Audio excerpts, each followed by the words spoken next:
शहरों में आप लोग गए और बहुत सारे जो नए स्टार्टअप्स हैं उनसे मिले, थोड़ा सा हमें और बताइए इसके बारे में कि क्या क्या रिसर्च करनी पड़ी। आई एम श्योर बहुत सारी रिसर्च लगी होगी जी। इसके पीछे, उसके बारे में कुछ बताइए। और भारत स्टार्टअप यात्रा क्या है उसके बारे में भी अगर थोड़ा सा शेयर करें हमारी ऑडियंस के साथ में। जैसा कि मैंने पहले ही कहा था कि जो जो प्रोडक्शन हाउस है अक्टूबर स्काई, वो उस संस्था का ये मानना था कि कहानियां तो सब कह रहे हैं और अपने अपने तरीके से कह रहे हैं, क्यों ना हम ऐसी कहानियां कहें जिससे, क्योंकि वो मतलब ऐसी कहानियां कही जाए जिससे लोग इंस्पायर हो सकें। मतलब कहानियां तो कई तरीके की होती हैं। एक आदमी रैग से रिच हो जाता है, एक आदमी मतलब इंदौर से आके स्टार बन जाता है ना। कहानियां होती हैं, लेकिन ये कहानियां उन्होंने कैटेगराइज किया।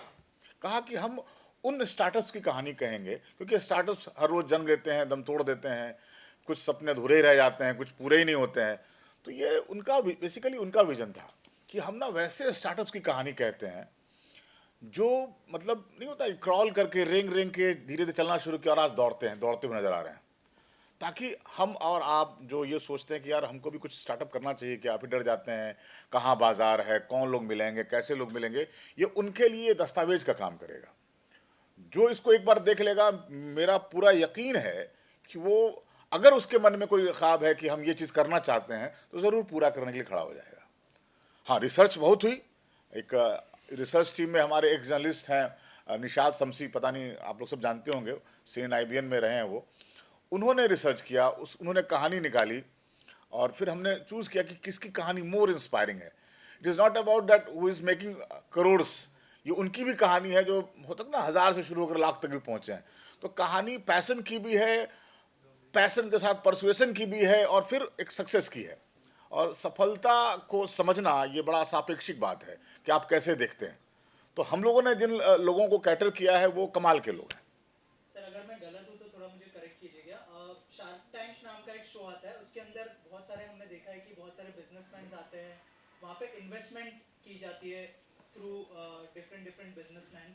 इससे कितना अलग होगा, कितना डिफरेंट होगा, उसके बारे में कुछ बताइए, क्योंकि कई हद तक मैं कनेक्ट कर पा रहा हूँ उस शो से। अगर उसके बारे में कुछ नहीं, शार्क टैंक में तो ये है कि आप आइडियाज़ लेके जाते हैं, आपने कुछ उद्यम शुरू किया हुआ है, आपने आइडियाज़ लेकर गए और आप जाकर वहाँ से फंडिंग की बात करते हैं कि साहब मैं ये बना रहा हूँ, ये है, और आप सामने वाले बताते हैं कि साहब मैं आपको 5 रुपये दूंगा और 5% स्टेक ले लूँगा।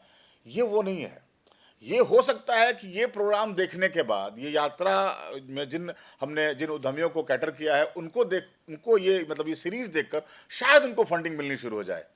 शायद कोई ऐसा खड़ा हो जाए कि यार ये तो कमाल का चीज़ कर रहे हैं, इस पर मैं भी आके इन्वेस्ट करूं। तो ये बात है। मैं एक चीज़ ऐड करता हूँ यहाँ। ये जो शो है, जैसे कि आपने शार्क टैंक कहा, उसमें इन्वेस्टमेंट फंडिंग के थ्रू होती है। यहाँ आपका इन्वेस्टमेंट आपका सपना है।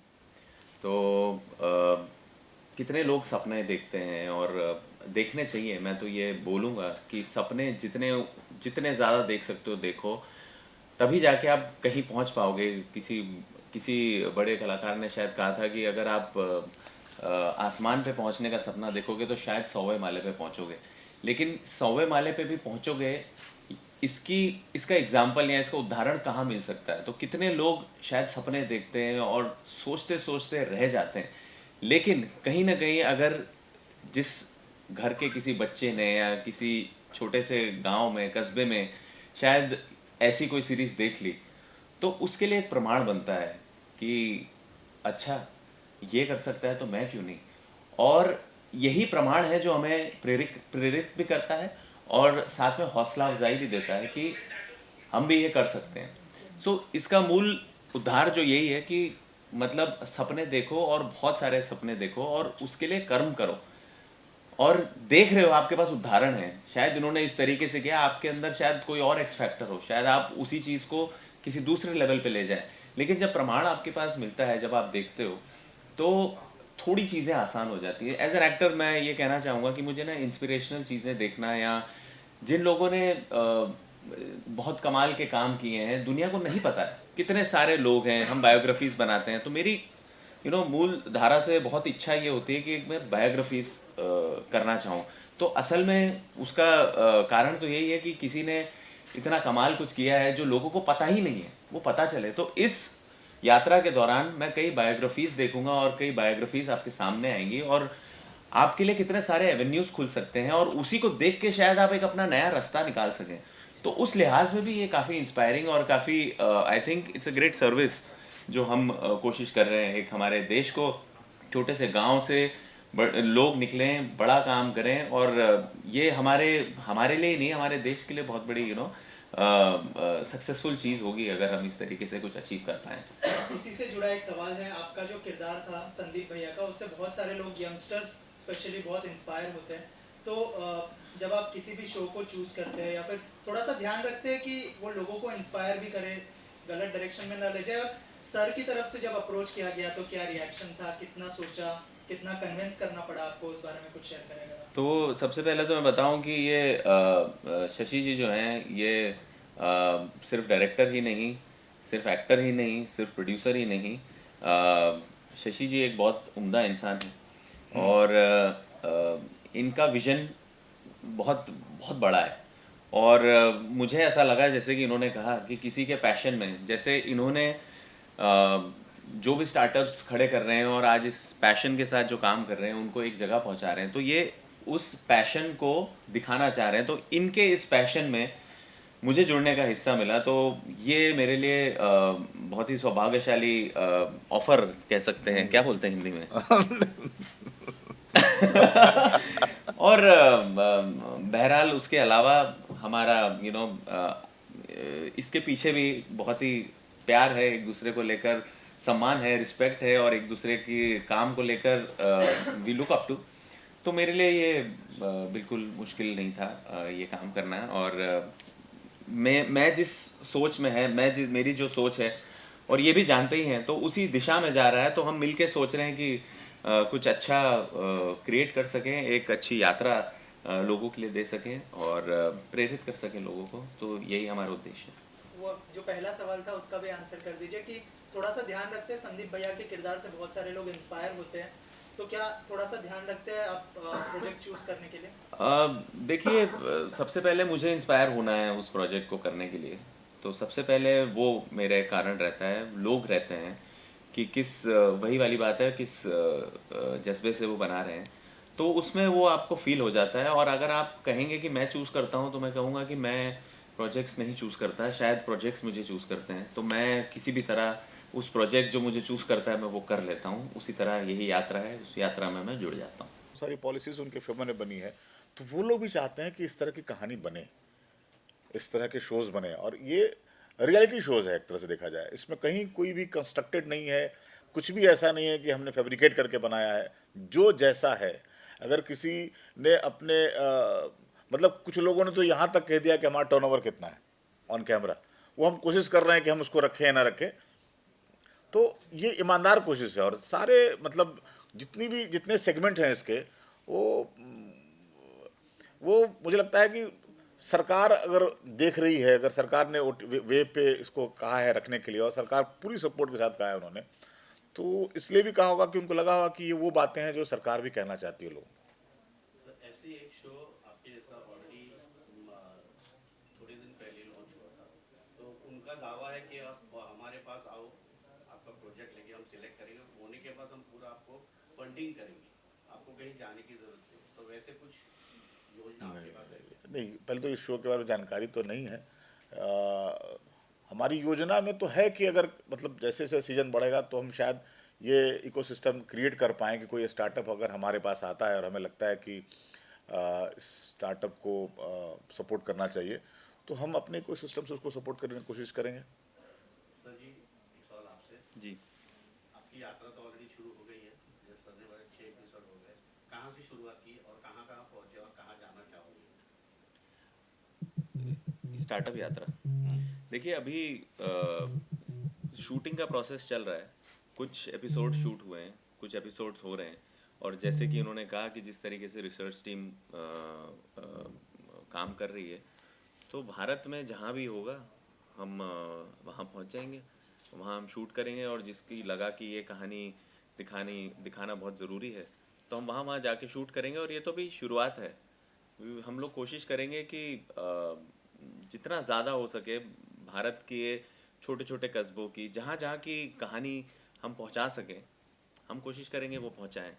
एंड बहुत सारे प्रोसेसेस चालू भी हैं बहुत बहुत जगहों से, कहाँ कहाँ से हम जा सकते हैं, तो सारी फिजिबिलिटी देखनी होती है और उस तरीके से फिर हम लोग शूट करेंगे एंड प्लान करेंगे and will try to cover the maximum.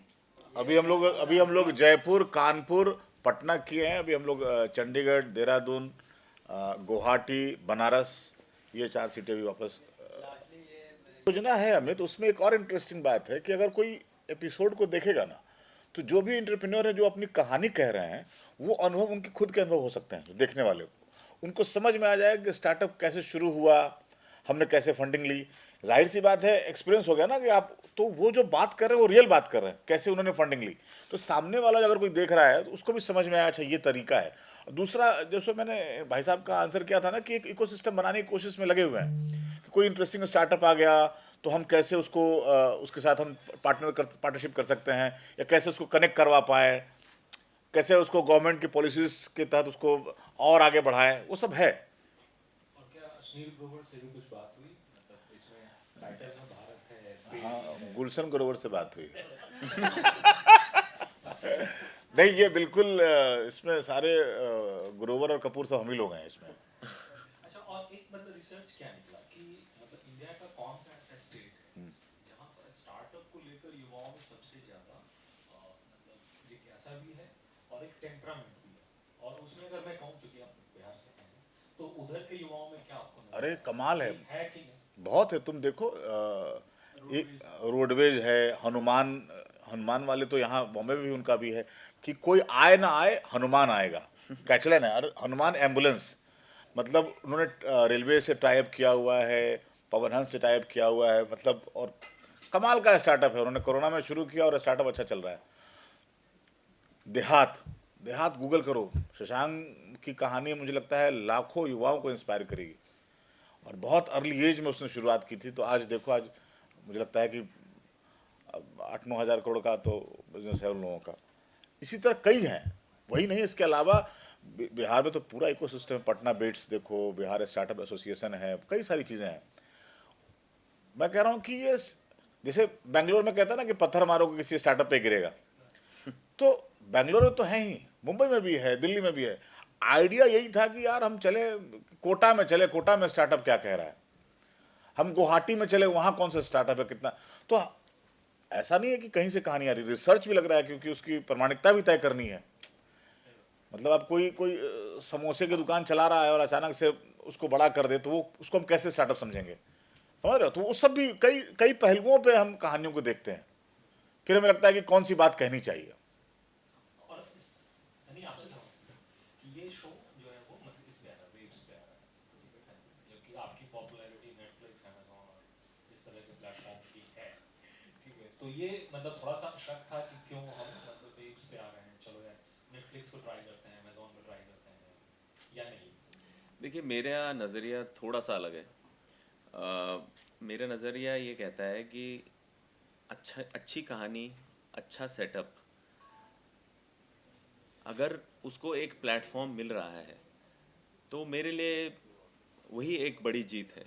आप अगर देखें, जैसे कि हम लोग भी स्टार्टअप की बात कर रहे हैं, भी काफ़ी लोग इस प्लेटफॉर्म को सपोर्ट कर रहे हैं और हमारे गवर्नमेंट का इनिशिएटिव है, एक प्लेटफॉर्म है, तो इट्स और हमारे लिए ये सौभाग्यता, क्या बोलते हैं, ये सौभाग्य की बात है कि एक प्लेटफॉर्म मिला है अच्छा शोकेस करने के लिए। तो मुद्दा ये है कि कहानी लोगों तक पहुंचे। अगर कहानी में बात है तो वो किसी भी प्लेटफॉर्म पे पहुंचेगी, किसी भी प्लेटफॉर्म से वो बात पहुंचेगी।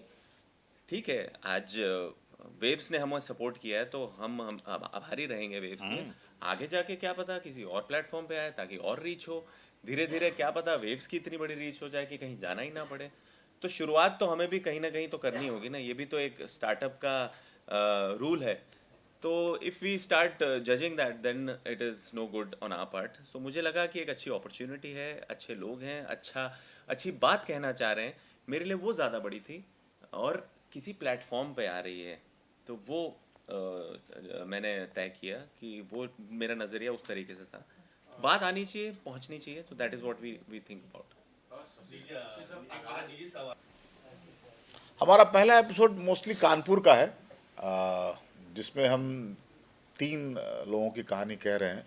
एक जैसा सनी ने कहा कि एक व्यक्ति हैं जो बहुत बड़ी नौकरी छोड़ करके पहुंचे थे कानपुर अपने शहर में अपने एक फिरंग दोस्त को घुमाने के लिए, और गंगा के तट पे घूम रहे थे। तो फिरंग दोस्त ने कहा कि यार तुम्हारा पास इतनी सुंदर नदी बह रही है, इतना गंदा किए हुए हो, क्या फ़ायदा तुम्हारे पढ़े लिखे होने का, और क्यों अपने शहर के लिए कुछ नहीं करते हो। तो वहाँ से, क्योंकि उस नहीं नदियों में फूल वगैरह डालते हैं, पास से मंदिर है, तो उस व्यक्ति ने सब कुछ छोड़ करके इस बात को दिल पे लगाया और वो फूल नाम का आज के डेट में एक ब्रांड बनाया है, और बहुत बड़ा ब्रांड है। तो इस तरह की कहानी है। फिर वहीं पे एक महिला की कहानी है जो लेदर फैक्ट्रीज के लिए काफ़ी काम, लेदर प्रोडक्ट का काम किया उन्होंने। फिर एक सात्विका फूड करके है जो कोरोना काल में कैसे अपने आप को बड़ा किया। तो ये है पहला episode. Thank you so much. Thank you.